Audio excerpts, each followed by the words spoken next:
Assalamualaikum warahmatullahi wabarakatuh. Kami dari mahasiswa Universitas Samudra Kota Langsa, Fakultas Ekonomi Prodi Akuntansi, mahasiswa semester 5 dari kelompok 5. Video ini dibuat untuk menyelesaikan salah satu tugas akhir semester dalam mata kuliah akuntansi lingkungan dengan dosen pengampu Ibu Dr. Nur Ismanidar, SE MSI. Kami dari kelompok 5 terdiri dari 5 anggota yang masing-masing bekerja sama dalam memenuhi tugas dengan judul Tantangan dan Peluang Implementasi Akuntansi Sosial dan Lingkungan di Sektor Agrikultur. Sebelum kami masuk ke pembahasan lebih lanjut, izinkanlah kami memperkenalkan diri terlebih dahulu. Yang pertama dengan saya sendiri atas nama Muhammad Ridho Adha. Selanjutnya ada Muhammad Faiz Al-Kafi. Lalu ada Ivandi Rangkuti. Berikutnya ada Widika Nofri Ramadana. Dan yang terakhir ada Khairul Nisa. Baiklah, kami dari kelompok 5 akan mempresentasikan materi dengan judul Tantangan dan Peluang Implementasi Akuntansi Sosial dan Lingkungan di Sektor Agrikultur. Sektor pertanian merupakan kegiatan penanaman dan pengolahan lahan dan tanah untuk memproduksi makanan, pangan, serat, dan hasil lainnya dalam bidang pertanian. Definisi ini berasal dari kombinasi kata ager atau agri yang berarti lahan dan culture yang berarti penanaman. Oleh karena itu, pertanian bertujuan untuk menjadikan lahan yang ada menjadi lebih produktif dan berlimpah, serta melindungi lahan tersebut dari pemerosotan dan melindungi lahan. Baik, di sini saya mau mempresentasi. Di sini saya akan meneruskan materi yang telah disampaikan oleh Ridho Adha mengenai definisi implementasi akuntansi sosial dan lingkungan. Implementasi akuntansi sosial dan lingkungan adalah suatu proses yang bertujuan untuk mengkomunikasikan dampak sosial dan lingkungan dari kegiatan ekonomi, organisasi kepada masyarakat dan pemangku kepentingan. Akuntansi sosial yang sering disebut juga sebagai akuntansi lingkungan atau pelaporan tanggung jawab sosial perusahaan atau biasa kita sebut CSR, berfungsi untuk mengidentifikasi, menilai, dan mengukur aspek-aspek penting dari interaksi antara perusahaan dan lingkungan sosialnya. Akuntansi sosial dan lingkungan sendiri merupakan perubahan paradigma akuntansi konvensional yang muncul karena perhatian masyarakat terhadap kinerja sosial dan lingkungan perusahaan. Akuntansi ini menjadi penting karena perusahaan perlu menyampaikan informasi mengenai aktivitas sosial dan perlindungan terhadap lingkungan kepada stakeholder perusahaan. Nah, selanjutnya yaitu penerapan akuntansi sosial dan lingkungan yang ada di sektor agrikultur. Aset agrikultur seperti tanaman dan hewan tidak diatur secara khusus dalam PP 71 tahun 2010. Perlakuan akuntansi untuk tanaman dan hewan mengikuti perlakuan akuntansi untuk aset tetap dan persediaan. Dalam PSAP 05 tentang persediaan, tanaman dan hewan merupakan salah satu kategori persediaan, yaitu hewan dan tanaman, untuk dijual atau diserahkan kepada masyarakat. Dengan demikian, untuk tanaman dan hewan yang akan diserahkan kepada masyarakat, perlakuan akuntansinya akan sesuai dengan perlakuan akuntansi untuk persediaan. Nah, penerapan akuntansi sosial dan lingkungan di agrikultur dapat dilakukan dengan 3 cara. Cara pertama yaitu menggunakan PSAK 69 agrikultur untuk pelaporan keuangan. PSAK 69 agrikultur ini disesuaikan dengan kondisi kegiatan agrikultur di Indonesia. Yang kedua yaitu mengkomunikasikan dampak sosial dan lingkungan dari tindakan ekonomi organisasi kepada masyarakat luas. Yang ketiga, yang terakhir yaitu memasukkan biaya lingkungan ke dalam praktik akuntansi perusahaan. Baik, selanjutnya saya akan membahas tentang manfaat penerapan akuntansi sosial dan lingkungan.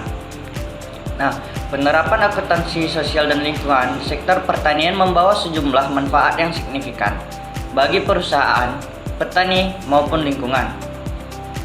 Berikut adalah beberapa di antaranya. Bagi perusahaan, peningkatan reputasi perusahaan yang menerapkan akuntansi sosial dan lingkungan umumnya memiliki reputasi yang lebih baik di mata publik, konsumen, dan investor. Hal ini dapat meningkatkan kepercayaan dan loyalitas pelanggan, serta menarik investor yang berorientasi pada keberlanjutan. Keunggulan kompetitif. Perusahaan yang mampu mengelola dampak sosial dan lingkungannya secara efektif dapat memperoleh keunggulan kompetitif di pasar yang semakin kompetitif. Akses ke pasar baru. Banyak perusahaan besar dan retail modern yang kini memencarkan pemasok mereka untuk memenuhi standar keberlanjutan tertentu. Dengan menerapkan akuntansi sosial dan lingkungan, perusahaan pertanian dapat memenuhi persyaratan tersebut dan membuat akses ke pasar yang lebih luas. Pengurangan risiko. Akuntansi sosial dan lingkungan membantu perusahaan mengidentifikasi dan mengelola risiko lingkungan dan sosial yang dapat berdampak negatif pada bisnis mereka. Peningkatan efisiensi. Dengan melacak data mengenai penggunaan sumber daya dan dampak lingkungan, perusahaan dapat mengidentifikasi area-area yang perlu ditingkatkan efisiensi dan mengurangi biaya produksi. Bagi petani, peningkatan produktivitas. Praktik pertanian yang berkelanjutan yang didukung oleh akuntansi sosial dan lingkungan dapat meningkatkan produktivitas jangka panjang dengan menjaga kesehatan tanah dan sumber daya alam lainnya. Akses ke pasar yang lebih baik. Petani yang memproduksi produk pertanian berkelanjutan dapat menjual produk mereka dengan harga yang lebih tinggi dan memiliki akses ke pasar yang lebih luas. Peningkatan kesejahteraan.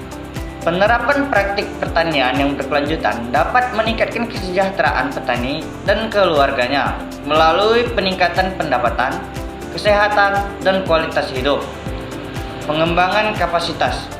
Akuntansi sosial dan lingkungan dapat membantu petani mengembangkan kapasitas mereka dalam mengelola usaha pertanian secara lebih profesional. Bagi lingkungan, pelestarian sumber daya alam. Akuntansi sosial dan lingkungan mendorong penggunaan sumber daya alam secara lebih efisien dan berkelanjutan. Pengurangan dampak lingkungan. Praktik pertanian yang berkelanjutan dapat mengurangi emisi gas rumah kaca, pencemaran air, dan degradasi lahan. Pelindungan keanekaragaman hayati. Akuntansi sosial dan lingkungan dapat membantu melestarikan keanekaragaman hayati yang penting bagi ekosistem pertanian. Bagi masyarakat, peningkatan kualitas hidup. Masyarakat yang tinggal di sekitar area pertanian akan merasakan manfaat dari peningkatan kualitas lingkungan, kesehatan, dan ketersediaan pangan yang aman dan bergizi. Pengembangan ekonomi lokal. Pertanian berkelanjutan dapat berkontribusi pada pengembangan ekonomi lokal melalui peningkatan pendapatan petani dan menciptakan lapangan kerja. Sekian. Baik, di sini saya akan menjelaskan tentang peluang implementasi akuntansi sosial dan lingkungan. Implementasi akuntansi sosial dan lingkungan di Indonesia telah menjadi topik yang semakin penting. Seiring dengan meningkatnya kesadaran akan tanggung jawab sosial perusahaan atau CSR dan keberlanjutan, meskipun terdapat regulasi yang mendukung, penerapannya masih menghadapi berbagai tantangan. Regulasi dan standar akuntansi di Indonesia. Akuntansi sosial dan lingkungan diatur dalam Pernyataan Standar Akuntansi Keuangan atau PASK nomor 57 dan PASK lainnya seperti 032, 033 yang memberikan kerangka untuk pengungkapan dampak lingkungan dari aktivitas perusahaan. Namun, meskipun regulasi ini ada, banyak perusahaan publik belum sepenuhnya menerapkan akuntansi lingkungan dalam laporan tahunan mereka. Hal ini menunjukkan adanya kesejahteraan antara regulasi dan praktik di lapangan. Kendala dalam implementasi. Beberapa kendala utama dalam penerapan akuntansi sosial dan lingkungan meliputi kurangnya pemahaman. Banyak perusahaan masih kurang memahami konsep akuntansi sosial dan lingkungan, serta manfaatnya bagi keberlanjutan bisnis. Keterbatasan data. Ketersediaan data yang relevan untuk pelaporan menjadi tantangan mengingat tidak semua perusahaan memiliki sistem informasi yang memadai untuk mengumpulkan data tersebut. Komitmen manajemen tanpa dukungan penuh dari manajemen puncak. Inisiatif untuk menerapkan akuntansi sosial dan lingkungan seringkali terhambat. Strategi peningkatan implementasi untuk meningkatkan penerapan akuntansi sosial dan lingkungan. Beberapa langkah strategis dapat dilakukan. Penyusunan standar pelaporan. Mendorong Ikatan Akuntan Indonesia atau IAI untuk menyusun pedoman baku mengenai sustainability reporting atau SR yang bersifat mandatori bagi perusahaan dengan dampak signifikan terhadap lingkungan. audit lingkungan. Melakukan audit lingkungan secara rutin untuk meningkatkan kredibilitas laporan SR dan memastikan transparansi dalam pengelolaan dampak sosial serta lingkungan. Penghargaan untuk perusahaan berprestasi. Memberikan penghargaan kepada perusahaan yang berhasil menerapkan akuntansi sosial dan lingkungan. Dengan lebih baik dapat mendorong lebih banyak perusahaan untuk mengikuti jejak tersebut. Integrasi dengan CSR. Mengintegrasi akan akuntansi sosial dan lingkungan dengan program CSR yang sudah ada dapat meningkatkan efektivitas inisiatif CSR serta memperkuat hubungan dengan pemangku kepentingan. Sekian pembahasan materi dari saya. Terima kasih. Baik, saya Khairunisa. Di sini saya akan memberikan satu contoh kasus yang terjadi di PTPN Persiru Pabrik Gula Takalar. Nah, PTPN Persiru Pabrik Gula Takalar ini merupakan salah satu pabrik gula yang terletak di Kabupaten Takalar, Sulawesi Selatan, Indonesia. Pabrik ini beroperasi di bawah naungan PT Perkebunan Nusantara atau PTPN yang merupakan badan usaha milik negara atau BUMN yang bergerak di sektor perkebunan, khususnya gula, tebu, dan produk turunannya. Nah, pabrik gula Takalar ini memiliki peran penting dalam penyediaan pasokan gula nasional, terutama di wilayah Sulawesi. Pabrik ini tidak hanya menghasilkan gula, tetapi juga memberikan kontribusi signifikan terhadap perekonomian daerah dengan menyerap tenaga kerja lokal serta memberikan dampak pada pengembangan sektor pertanian tebu. Permasalahan yang terjadi di pabrik gula Takalar tersebut yaitu yang pertama, produktivitas yang rendah. Pabrik gula Takalar menghadapi masalah dalam produktivitas tebu yang rendah. Hal ini disebabkan oleh faktor cuaca yang tidak menentu, kurangnya penggunaan teknologi pertanian yang efektif, serta masalah pada pemeliharaan tanaman tebu yang kurang optimal. Nah, yang kedua, kualitas gula yang tidak konsisten. Meskipun pabrik gula Takalar memproduksi gula dalam jumlah yang besar, kualitas gula yang dihasilkan seringkali tidak konsisten. Hal ini disebabkan oleh faktor-faktor seperti variasi dalam kualitas tebu yang diterima, proses produksi yang tidak stabil, dan kurangnya kontrol kualitas yang ketat. Nah, permasalahan yang ketiga yaitu manajemen sumber daya alam. Nah, ketersediaan bahan baku tebu menjadi masalah utama bagi PTPN Persiru. Selain faktor cuaca yang tidak stabil, terdapat masalah dalam hal pengelolaan lahan tebu yang kurang efektif, yang berujung pada penurunan hasil panen dan ketergantungan pada pasokan dari petani mitra. Nah, masalah yang terakhir yaitu persaingan dalam pabrik gula lain. Pabrik gula Takalar juga menghadapi persaingan ketat dari pabrik gula lainnya, baik yang dikelola oleh perusahaan swasta maupun BUMN lainnya. Hal ini mempengaruhi daya saing harga dan kualitas produk. Apakah ada solusi yang diterapkan untuk menghadapi masalah tersebut? Tentu ada. Solusi yang diterapkan yang pertama yaitu inovasi dalam pertanian tebu. Pabrik gula Takalar mulai mengimplementasikan teknologi baru dalam pertanian tebu seperti penggunaan pupuk yang lebih efisien, penggunaan pemilihan bibit unggul dan penerapan sistem irigasi yang lebih baik. Solusi yang kedua yaitu peningkatan proses produksi. Pabrik ini memperbarui mesin dan alat produksi untuk meningkatkan efisiensi. Selain itu, dilakukan perbaikan dalam sistem pengolahan gula dengan tujuan untuk menghasilkan produk yang lebih berkualitas dan lebih konsisten. Dan yang ketiga, kemitraan dengan petani. Pabrik gula Takalar memperkuat hubungan dengan petani mitra melalui program pembinaan dan pemberian bantuan teknis guna meningkatkan kualitas dan kuantitas hasil tebu yang dihasilkan. Nah, solusi yang terakhir yaitu diversifikasi produk. Selain gula, pabrik ini juga mulai mengembangkan produk turunan lainnya dari tebu seperti etanol yang dapat memperluas pasar dan mengurangi ketergantungan pada hanya satu produk utamanya saja. Nah, selanjutnya setelah diterapkan beberapa solusi tentang menghadapi masalah tersebut, tentu ada dampak dan hasil yang ditunjukkan oleh pabrik gula Takalar tersebut. Nah, pabrik gula Takalar mulai menunjukkan peningkatan dalam hal produktivitas dan kualitas gula. Program kemitraan dengan petani berhasil meningkatkan hasil panen tebu, sementara inovasi dalam teknologi pertanian memberikan dampak positif terhadap ketahanan pasokan bahan baku.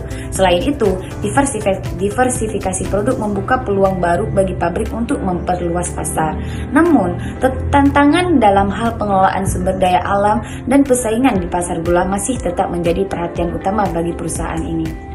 Jadi, kesimpulan yang dapat saya ambil dari kasus PT PN Persero Pabrik Gula Takalar ini yaitu dengan pengelolaan yang baik, peningkatan teknologi dan kemitraan efektif dengan petani, pabrik ini dapat mengatasi tantangan dalam hal produktivitas dan kualitas gula. Namun, tantangan besar seperti perubahan iklim dan persaingan pasar masih memerlukan perhatian lebih untuk memastikan keberlanjutan dan daya saing pabrik dalam jangka panjang. Baik, di sini saya akan menjawab pertanyaan dari Siti Sapura mengenai bagaimana akuntansi sosial dan lingkungan dapat meningkatkan citra produk pertanian dan daya saing petani di pasar global. Akuntansi sosial dan lingkungan dapat meningkatkan citra produk pertanian dengan menunjukkan komitmen petani terhadap kemiskinan dan tanggung jawab sosial, transparansi dalam pelaporan praktik ramah lingkungan seperti penggunaan pupuk organik, konservasi udara, dan perlindungan keanekaragaman hayati menjadikan produk lebih menarik bagi konsumen global yang peduli lingkungan. Selain itu, sertifikasi dan pelabelan hijau yang didukung oleh akuntansi ini dapat meningkatkan daya saing petani di pasar global karena menciptakan nilai tambah dan kepercayaan konsumen terhadap produk mereka. Baik, di sini saya akan menjawab pertanyaan dari Putri Geken Manik. Pertanyaannya, apa saja tantangan dan peluang yang dihadapi dalam mengimplementasikan akuntansi sosial dan lingkungan di sektor agrikultur di Indonesia? Berikut adalah tantangan dan peluang mengimplementasikan akuntansi sosial dan lingkungan di sektor agrikultur di Indonesia. Tantangan yang pertama, keterbatasan kesadaran. Kurangnya kesadaran akan pentingnya akuntansi sosial dan lingkungan di kalangan petani dan perusahaan agrikultur. Kedua, keterbatasan sumber daya. Kurangnya sumber daya finansial, teknik, dan manusia untuk mengimplementasikan akuntansi sosial dan lingkungan. Ketiga, kompleksitas operasional. Sektor agrikultur memiliki operasional yang kompleks, membuat pengukuran dampak sosial dan lingkungan yang sulit. Keempat, keterbatasan data. Kurangnya data yang akurat akan terkini tentang dampak sosial dan lingkungan. Yang kelima, regulasi yang belum lengkap. Regulasi akuntansi sosial dan lingkungan di Indonesia belum lengkap dan jelas. Keenam, ketergantungan pada teknologi, di mana ketergantungan pada teknologi untuk mengumpulkan dan menganalisis data. Selanjutnya, peluang. Yang pertama, peningkatan transparansi. Akuntansi sosial dan lingkungan dapat meningkatkan transparansi dan akuntabilitas perusahaan agrikultur. Yang kedua, pengurangan dampak lingkungan. Mengukur dan mengurangi dampak lingkungan dapat meningkatkan keberlanjutan sektor agrikultur. Yang ketiga, peningkatan kesejahteraan petani. Akuntansi sosial dapat membantu meningkatkan kesejahteraan petani dan masyarakat sekitar. Yang keempat, pengembangan industri berkelanjutan. Akuntansi sosial dan lingkungan dapat membantu pengembangan industri agrikultur berkelanjutan. Yang kelima, peningkatan kepercayaan investor, di mana transparansi dan akuntabilitas dapat meningkatkan kepercayaan investor dan pemangku kepentingan. Yang keenam, pengembangan ekonomi lokal. Akuntansi sosial dan lingkungan dapat membantu pengembangan ekonomi lokal dan mengurangi kemiskinan. Selanjutnya, strategi implementasi. Yang pertama, peningkatan kesadaran, melakukan pelatihan dan sosialisasi tentang akuntansi sosial dan lingkungan. Yang kedua, pengembangan regulasi, mengembangkan regulasi akuntansi sosial dan lingkungan yang jelas dan lengkap. Yang ketiga, penggunaan teknologi, menggunakan teknologi untuk mengumpulkan dan menganalisis data. Yang keempat, kerjasama dengan pemangku kepentingan, di mana bekerja sama dengan pemangku kepentingan untuk meningkatkan transparansi dan akuntabilitas. Yang kelima, pengembangan sistem akuntansi. Pengembangan sistem akuntansi sosial dan lingkungan yang efektif dan efisien. Terima kasih. Baik, di sini saya akan menjawab pertanyaan dari Kiki Anggraini. Bagaimana audit sosial dapat meningkatkan transparansi perusahaan agrikultur? Audit sosial dapat meningkatkan transparansi perusahaan agrikultur dengan beberapa cara. Yang pertama, mengungkapkan informasi, yaitu audit sosial mendorong perusahaan untuk mengungkapkan informasi terkait praktik sosial dan lingkungan mereka. Kedua, standar dan sertifikasi. Melalui penerapan standar seperti ISO 1901 dan ISO 14001, audit sosial membantu perusahaan dalam mengelola tanggung jawab sosial dan lingkungan. Yang ketiga, yaitu peningkatan kinerja. Audit sosial berfokus pada peningkatan kinerja berkelanjutan yang memungkinkan perusahaan untuk menunjukkan komitmen mereka terhadap kelanjutan dan etika bisnis. Dengan demikian, audit sosial berkontribusi pada transparansi yang lebih besar dalam operasional perusahaan agrikultur. Sekian dan terima kasih.